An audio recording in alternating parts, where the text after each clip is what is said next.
Hi everyone, welcome back to my channel. कैसे हो आप सभी? आई एम श्योर कि आप सभी लोग ठीक होंगे। तो चलिए हम आज का वीडियो स्टार्ट करते हैं। आज की वीडियो में हम लोग डिस्कस करने वाले हैं एनजाइटी डिसऑर्डर। ठीक है, ये काफ़ी इंपॉर्टेंट क्वेश्चन है हमारे बीएससी नर्सिंग में मेंटल हेल्थ का।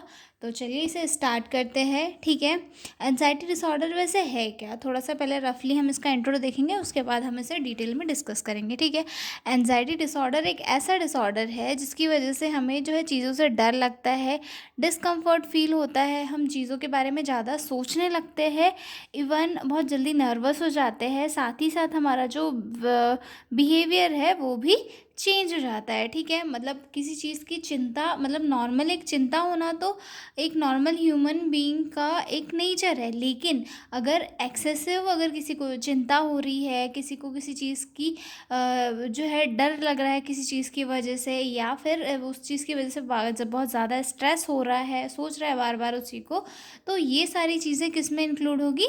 एनजाइटी डिसऑर्डर में। यानी कि एनजाइटी डिसऑर्डर ऐसे डिसऑर्डर होते हैं जिसमें कि जो स्ट्रेस लेवल होता है, या फिर किसी चीज़ को लेकर फियर होता है, या फिर किसी चीज़ की चिंता होती है, वरी होती है, वो बहुत ज़्यादा सीवियर इसमें चले जाती है, जिसके कारण उसके जो नॉर्मल बिहेवियर है उसमें चेंजेस आ जाता है, तो उसे एनजाइटी डिसऑर्डर कहा जाता है। ठीक है, इंट्रोडक्शन से स्टार्ट करते हैं। Anxiety disorder is one of the most common mental health problem. यानी कि एनजाइटी डिसऑर्डर जो है एक बहुत ही most common mental health problem है, जो पॉपुलेशन में बहुत इसमें देखी जाती है। मतलब बहुत सारे केसेस जो है एनजाइटी डिसऑर्डर के निकलते हैं। क्यों निकलते हैं? क्योंकि क्या क्या होता है, किस रीज़न से निकलता है बहुत ज़्यादा? क्योंकि क्या होता है, कभी जो महिलाएं होती है उनके ऊपर घर में अगर ये हो रहा है, मतलब किसी टाइप का वायलेंस वो फेस कर रही है, एब्यूज़ हो रहा है, तो उसके कारण से उनके दिमाग में जो है किसी चीज़ को लेकर डर बैठ जाता है, तो वो डर धीरे धीरे बढ़ता जाता है और एनजाइटी डिसऑर्डर्स का रूप ले लेता है। ठीक है, लोगों के दिमाग में स्ट्रेस होता है। ठीक है, किसी को वो जो है भीड़ में जाके बात करने से डर लगता है, मतलब जैसे स्टेज पे जाके जो है कोई किसी को डर लगता है, तो नॉर्मल डर लगना ठीक है, लेकिन जब एक्सेसिव इसमें लगे तो ये जो है एनजाइटी डिसऑर्डर के अंदर इंक्लूड होता है। ठीक है, पेशेंट को मतलब किसी भी पर्सन को अगर किसी चीज़ों से डर लगता है और अगर वो एक्सेसिव डर लगने लग जाता है, तो उस कंडीशन को जो है एनजाइटी डिसऑर्डर कहा जाता है। ठीक है, और ये जो है काफ़ी कॉमन प्रॉब्लम है। ठीक है, it is a condition where a person experience excessive fear, worry and uneasiness beyond normal limits. मतलब जो एनजाइटी डिसऑर्डर जो है एक ऐसी कंडीशन है जहाँ पे किसी पर्सन को जो है काफ़ी ज़्यादा डर लगता है चीज़ों को लेके, वो ज़्यादा चिंता करने लगता है। उसे जो है एक नॉर्मल चीज़, मतलब एक नॉर्मल चीज़ को भी लेकर वो बहुत ज़्यादा सोचता है, थिंक करता है, और कहीं ना कहीं उससे जो है डरने लग जाता है। ठीक है, anxiety is normal human emotion, but when it is severe, frequent and interferes with daily life, it become a disorder। यानी कि एनजाइटी जो है एक नॉर्मल ह्यूमन इमोशन है, लेकिन अगर वो जो है सीवियर हो जाती है, फ्रिक्वेंट हो जाती है, और उसकी जो डेली एक्टिविटीज़ है उसमें ज़्यादा डिफ़िकल्टीज कॉज करने लग जाती है, तो ये एक डिसऑर्डर का रूप ले लेती है। ठीक है, it affect through emotion, behaviour and physical health. मतलब ये जो है किसी भी पर्सन के thoughts, emotions, behaviour, physical health सभी को अफेक्ट करती है। ठीक है, anxiety disorder include conditions like generalised anxiety disorder, panic disorder, phobias, OCDs and post traumatic stress disorder. मतलब एनजाइटी डिसऑर्डर में कौन कौन से डिसऑर्डर्स इंक्लूड होते हैं, तो उसमें आता है anxiety disorder, GAD, panic disorders, phobias, OCD and post traumatic stress disorder. ये सारी चीज़ें जो है किस में इंक्लूड होती है? एनजाइटी डिसऑर्डर में। ठीक है, it occur due to biological, psychological and environmental factor. और ये किस कारण से हो सकती है? इसके कॉजेज बायोलॉजिकल भी हो सकते हैं, साइकोलॉजिकल भी हो सकते हैं, या फिर इन्वायरमेंटल फैक्टर्स भी ट्रिगर कर सकते हैं। ठीक है, early identification and treatment are important to prevent complications and improve quality of life. मतलब एनजाइटी डिसऑर्डर का बहुत जल्दी से जल्दी आइडेंटिफिकेशन करके इसके जो सिम्टम्स है उन्हें ट्रीट किया जाना बहुत इंपॉर्टेंट है, क्योंकि इसकी वजह से अगर कोई कॉम्प्लिकेशन कॉज होते हैं तो वो जो है पेशेंट की लाइफ में क्रिटिकल कंडीशन कॉज कर सकते हैं, या फिर जो है पेशेंट की लाइफ में बड़ी दिक्कतें कॉज कर सकते हैं, जिसकी वजह से उसे बहुत सारी प्रॉब्लम फेस करनी पड़ सकती है। ठीक है, डेफिनेशन देखते हैं। Anxiety disorder is a mental condition where a person feels extreme fear or worry without any real danger, or in situation where normal people don't feel scared। मतलब एनजाइटी डिसऑर्डर एक ऐसी मेंटल कंडीशन है जहाँ पर एक person जो है extremely fear या फिर वरी होता है, यानी कि उसे जो है डर लगता है चीज़ों से, या फिर उसे चिंता होती है। ठीक है, मतलब बिना किसी रियल डेंजर, मतलब ऐसी कोई सिचुएशन है हो रही है जहाँ पे यहाँ डर लगना चाहिए तो वहाँ पे डर लगना कॉमन है, लेकिन जो एनजाइटी डिसऑर्डर वाला पर्सन है उसे ऐसी कंडीशन में भी डर लगेगा जहाँ पे कोई डेंजर कंडीशन है ही नहीं, लेकिन फिर भी उसे डर लगेगा, वो चीज़ों के बारे में एक्सट्रीम सोचने लगेगा। ठीक है, और जो है वो बहुत ज़्यादा स्कैर्ड फील करेगा। तो इस कंडीशन को क्या कहा जाता है? Anxiety disorder. ठीक है, एनजाइटी डिसऑर्डर जो हम सेकंड डेफिनेशन देखते हैं। ठीक है, anxiety disorder is a type of mental health condition where a person experience excessive fear, worry और nervousness that interferes with daily life. यानी कि एनजाइटी डिसऑर्डर जो है एक ऐसा टाइप है मेंटल हेल्थ कंडीशन का जहाँ पर एक पर्सन जो है एक्सेसिव फियर, वरी और नर्वसनेस फील करता है, जो कि उसकी जो डेली लाइफ है, डेली रूटीन है, उसमें इंटरफेयर करती है। ठीक है, टाइप्स देखते हैं एनजाइटी डिसऑर्डर के कौन कौन से होते हैं। तो इसमें सबसे फर्स्ट आता है जनरलाइज्ड एनजाइटी डिसऑर्डर। ठीक है, जिसके साइन एंड सिम्टम्स क्या है? Constant excessive worry about everyday things. मतलब इसमें क्या होता है, पर्सन जो है जो हमारी रोज़मर्रा की चीज़ें होती है, डेली लाइफ की एक्टिविटीज़, उनमें भी बहुत ज़्यादा सोचने लगता है, उनके बारे में टेंशन लेने लगता है। ठीक है, देन सेकंड आता है पैनिक डिसऑर्डर। पैनिक डिसऑर्डर है कि उसे जो है चीज़ों के बारे में सोच सोच के पैनिक अटैक्स आने लग जाते हैं। ठीक है, चेस्ट पेन होने लग जाता है, स्वेटिंग होने लग जाती है, ब्रीथलेसनेस फील होने लग जाती है पेशेंट को हर छोटी छोटी चीज़ों के ऊपर। ठीक है, इसका एक टाइप फोबिया भी आता है, यानी कि sudden panic attack with chest pain. इसमें भी क्या, फोबिया में भी क्या होता है, पैनिक अटैक आता है। ठीक है, चेस्ट पेन होता है, ब्रीथलेसनेस होती है, स्वेटिंग वगैरह होती है। ठीक है, social anxiety disorder. Social anxiety disorder यानी कि किसी को पब्लिक, मतलब उसको सोशलाइजेशन से डर लगता है, मतलब लोगों के बीच में जाना, वहाँ पे बात करना, पब्लिक में जो स्पीच वगैरह देना, तो वहाँ पर जाने से जो उसे सीवियर एंजाइटी होती है, जिसकी वजह से जो है उसे एंजाइटी डिसऑर्डर कॉज होता है। ठीक है, obsessive compulsive disorder. Obsessive compulsive disorder हम सबको पता है, मतलब इसमें जो है पर्सन जो है रिपीटेड अनवांटेड थिंग्स करता है, जिसकी वजह से जो है ताकि उसके कंपल्शंस जो है वो कम हो। मतलब अगर जैसे कोई पर्सन है उसे जर्म्स से डर लगता है, तो उस जर्म्स के बारे में सोचेगा, बार बार हैंड वॉशिंग करेगा। ठीक है, तो ये किसका एग्जाम्पल है? एक ऑब्सेसिव कंपल्सिव डिसऑर्डर का। ठीक है, उसके बाद आता है post traumatic stress disorder. Post traumatic stress disorder में क्या होता है कि किसी पर्सन को कोई ट्रॉमा हुआ है, कोई एक्सीडेंट हुआ है, तो उसके बाद में वो जो है उसे उस चीज़ से रिलेटेड उसके दिमाग में एक डर भरा जाता है, जिसकी वजह से जो है वो उसे आगे जो करंट में चल रही है उन चीज़ों से भी डर लगता है कि यार वाह, तब वो ऐसा हुआ था, अभी भी हो जाएगा। ऐसी चीज़ें वो बार बार सोचते रहता है, और उसे जो है एंजाइटी डिसऑर्डर जैसी कंडीशन कॉज हो जाती है। ठीक है, अब इसके कॉजेज़ क्या क्या है? बायोलॉजिकल कॉजेज़, यानी कि अगर उसके पर्सन के ब्रेन में जो है अगर कोई केमिकल इम्बैलेंस हो रहा है न्यूरोट्रांसमीटर के बीच में, केमिकल्स के बीच में, तो वहाँ पे ये जो है मेंटल डिसऑर्डर कॉज हो सकता है। जेनेटिक फैक्टर्स भी हो सकते हैं, मतलब अगर फैमिली में किसी को रहा हो तो वो बेबी में होने के चांसेस होते हैं। ठीक है, उसके बाद इन्वायरमेंटल स्ट्रेस, जैसे कि ट्रॉमा हो गया, एब्यूज़ हो गया, जॉब स्ट्रेस हो गया, तो उसकी वजह से जब चीज़ें उसके माइंड पे ज़्यादा ट्रिगर करती है, तो उस कंडीशन में पेशेंट क्या है, डरने लग जाता है, चीज़ों के बारे में ज़्यादा सोचने लग जाता है, उसका माइंड जो है उसी एक्टिविटी के तरफ जो है अपना रुख मोड़ लेता है, तो वहाँ पे उसका ध्यान ज़्यादा जाता है, चीज़ों से डरने लग जाता है, ठीक है।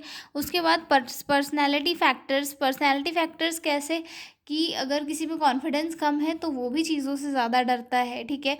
उसके दिमाग में हलचल रहती है कि कैसे करूँगा, क्या होगा, ओ माय गॉड, नहीं हो पाएगा, नहीं हो पाएगा, ठीक नहीं हो पाएगा। तो एक पर्सनालिटी भी जो है अफेक्ट करती है कि पर्सन जो है उसकी एनजाइटी किस लेवल की है, ठीक है। उसके बाद मेडिकल कंडीशन भी हो सकती है, जैसे कि हार्ट डिसीजेस हो गई, अस्थमा हो गया, थायराइड इश्यूज हो गए। इनके कारण भी जो है एनजाइटी डिसऑर्डर कॉज हो सकते हैं, ठीक है। साइन एंड सिम्टम्स क्या होते हैं, सबसे पहले इमोशनल सिम्टम्स देखते हैं, ठीक है। इमोशनल सिम्टम्स में सबसे फर्स्ट आएगा कंसेंट वरी, मतलब काफ़ी ज़्यादा वरी हो जाएगा, ठीक है। फीलिंग रेस्टलेस और नर्वस, पेशेंट जो है काफ़ी नर्वस फील करेगा, घबराया हुआ रहेगा, ठीक है। फियर ऑफ लॉसिंग कंट्रोल, मतलब उसे ये डर रहेगा कि जो है वो कंट्रोल नहीं खो दे, या फिर मतलब प्रॉपरली कर नहीं पाएगा, या चीज़ें सही नहीं होगी, ये सारी चीज़ें, ठीक है। इरिटेबिलिटी, पेशेंट जो है इरिटेट देखने के लिए मिलेगा, ठीक है। फिजिकल सिम्टम्स क्या क्या देखने के लिए मिलेंगे, ठीक है। Fast heartbeat and shortness of breath, मतलब हमने देखा है हमारे साथ भी ये होता है, कभी कभी हमें चीज़ों से डर लगता है तो हमारी हार्ट रेट क्या होती है, फास्ट हो जाती है, और जो है हमारी सांस भी थोड़ी फूलने लग जाती है, ठीक है। तो ये एक मेन सिम्टम है, ठीक है। स्वेटिंग एंड डिजीनेस होने लगता है, पसीना आने लगता है, ठीक है। Dry mouth and muscle tension होने लग जाता है, ठीक है। स्लीपिंग प्रॉब्लम्स तो होती ही होती है, ओके। उसके बाद देखते हैं nursing management of anxiety disorder की, क्या क्या नर्सिंग मैनेजमेंट होते हैं एनजाइटी डिसऑर्डर के, ठीक है। तो इसमें सबसे फर्स्ट थोड़ा सा डायग्नोस्टिक इवोल्यूशन भी देख लेते हैं, उसमें हिस्ट्री कलेक्शन करनी है पेशेंट की कि किसी मतलब कौन सी एक चीज़ है जो उसके माइंड पे ज़्यादा ट्रिगर कर रही है, जो उसे बार बार परेशान कर रही है, कोई ऐसा हादसा हुआ था, या फिर किसी चीज़ से उसे डर लग रहा है, या फिर फैमिली में किसी को नहीं था, ये सारी चीज़ें जो है हमें हिस्ट्री कलेक्शन में पेशेंट के अटेंडर से या पेशेंट से पता करनी है, ठीक है। उसके बाद पेशेंट का हेड टू टो एग्जामिनेशन करना है। उसके बाद थर्ड में mental status examination, neurological examination, then blood investigation वगैरह करनी है, ठीक है। उसके बाद आता है फार्माकोलॉजिकल मैनेजमेंट। फार्माकोलॉजिकल मैनेजमेंट में क्या क्या करना है, ठीक है। शॉर्ट टर्म यूज़ के लिए जो है बेंजोडिया ज़ेपाइन वगैरह दे सकते हैं, ठीक है, जिसके एग्जांपल है डाइज़ापाम और लोराज़ेपाम। ये क्यों दिए जाते हैं, ताकि जो है क्विक रिलीफ कराते हैं, ये एनजाइटी से ब्रेन को जो है काम करते हैं, जिससे कि एनजाइटी का जो लेवल है वो थोड़ा कम हो सके। उसके बाद सेकंड ड्रग्स आते हैं एंटी डिप्रेसेंट्स। एंटी डिप्रेसेंट्स क्या करते हैं, ये लॉन्ग टर्म यूज़ के लिए नहीं यूज़ किया जाता है, जैसे कि सेलेक्टिव सेरोटोनिन रीअपटेक इनहिबिटर्स, ठीक है, जिसमें आता है फ्लोक्सेटिन और सर्ट्रालिन, ठीक है। उसके बाद आता है serotonin non epinephrine reuptake inhibitors, जिसमें आता है वेनलाफैक्सिन। देन इनके एक्शन क्या क्या है, correct neurotransmitter imbalance safe for long term use. और ये क्या करते हैं, ब्रेन में जो न्यूरोट्रांसमीटर का इम्बैलेंस हुआ रहता है उसे करेक्ट करते हैं, और इन्हें जो है लॉन्ग टर्म यूज़ के लिए पेशेंट को दिया जा सकता है, ठीक है। उसके बाद आते हैं थर्ड टाइप के ड्रग कौन से दे सकते हैं हम, नॉन बेंजियोडिज़ेपाइन एंजियोलाइटिक्स। ये जो है काफ़ी लेस सेडेटिव होते हैं, और इनका जो है ज़्यादा रिस्क नहीं होता है, ठीक है। और ये कब दिया जाता है पेशेंट को, जब जनरलाइज्ड एंजाइटी डिसऑर्डर हो रहे हैं, तो उस कंडीशन में दिए जा सकते हैं, ठीक है। उसके बाद जो है बीटा ब्लॉकर्स दिए जाते हैं। बीटा ब्लॉकर्स क्यों दिए जाते हैं, फिजिकल सिम्टम्स को कम करने के लिए, जैसे कि प्रोप्रानोलोल, इसे जो है पाल्पिटेशन और ट्रिमर्स और स्वेटिंग को जो है कम करने के लिए पेशेंट को दिए जाते हैं, ठीक है। और अदर सपोर्टिव ड्रग्स जैसे कि एंटीहिस्टामाइन दिए जाते हैं, मूड स्टेबलाइज़र दिए जाते हैं पेशेंट को, ठीक है। मूड स्टेबलाइज़र कब दिए जाते हैं, जब पेशेंट को एंजाइटी डिसऑर्डर के साथ ही मूड डिसऑर्डर हो, तो उस कंडीशन में जो है उसे एक मूड स्टेबलाइज़र दिए जाते हैं, ठीक है। नर्सिंग मैनेजमेंट देख लेते हैं, हमने इसके पहले जो डायग्नोस्टिक एवोल्यूशन और फार्माकोलॉजिकल मैनेजमेंट देखा था, अब हम नर्सिंग मैनेजमेंट देख लेते हैं एंजाइटी डिसऑर्डर का, ओके। स्टे इसमें फर्स्ट आता है stay with patient during severe anxiety और पैनिक अटैक। पेशेंट के हम जो नर्सेज होती है उन्हें पेशेंट के साथ रहना है जब भी उसे कोई पैनिक अटैक या फिर सीवियर एंजाइटी हो रही है तो उस ड्यूरेशन में, ठीक है। पेशेंट को एक काम, quiet and safe environment provide करना है जिससे कि उसे जो है एंजाइटी फील ना हो और चीज़ों से वो कम डरे और ज़्यादा उसे नर्वसनेस फील ना हो, ठीक है। Speak in a clear, simple and soft voice. Patient के साथ जो है हमें एक बहुत ही सिंपल क्लियर वॉइस में बात करना है। ऐसा नहीं कि उसे चिल्ला के बोल रहे हैं ऐसा वैसा, पेशेंट उससे ज़्यादा डरेगा। पेशेंट के साथ हमें बहुत ही काम और सॉफ्ट वॉइस में बात करनी है ताकि पेशेंट हमारी बातों को समझ पाए, ठीक है। Encourage relaxation techniques, deep breathing, yoga, medication. Patient को हमें इंकरेज करना है कि जो रिलैक्सेशन टेक्निक्स है जैसे कि डीप ब्रीथिंग, योगा, मेडिटेशन वगैरह करे ताकि जो पेशेंट है वो अपने आप में और ज़्यादा हैवी फील ना करे और थोड़ा वो अपने आप को रिलैक्स कर सके, ठीक है। उसके बाद आता है अगला point, allow patient to express feelings and provide reassurance. मतलब पेशेंट को जो है हमें ये कराना है कि आप अपनी फीलिंग्स हमारे साथ शेयर कर सकते हो, आप ज़्यादा परेशान मत हो। मतलब पेशेंट को जो है एक सपोर्ट देनी है ताकि पेशेंट को ये फील हो कि हाँ हम लोग उनके साथ हैं, हम उन्हें समझने की कोशिश करते हैं, ताकि पेशेंट जो है बिना किसी चिंता के अपनी फीलिंग्स हमारे साथ शेयर करे और ख़ुद को जो है थोड़ा सेफ फील करे, ठीक है। अगला पॉइंट आता है teach stress management and कॉपिंग strategies. Patient को जो है ये सारी चीज़ें हमें पर समझाना है कि अगर आपको स्ट्रेस हो रहा है तो उस कंडीशन में आपको कैसे कैसे मैनेज करना है और क्या क्या एक्टिविटीज़ करनी है। जैसे कि बहुत ज़्यादा अगर टेंशन आ रही है तो उस कंडीशन में डीप ब्रीथिंग करनी है जिससे कि आपका स्ट्रेस कम हो, ठीक है। ऐसे ही, ठीक है। Educate patient and family about disorder and treatment.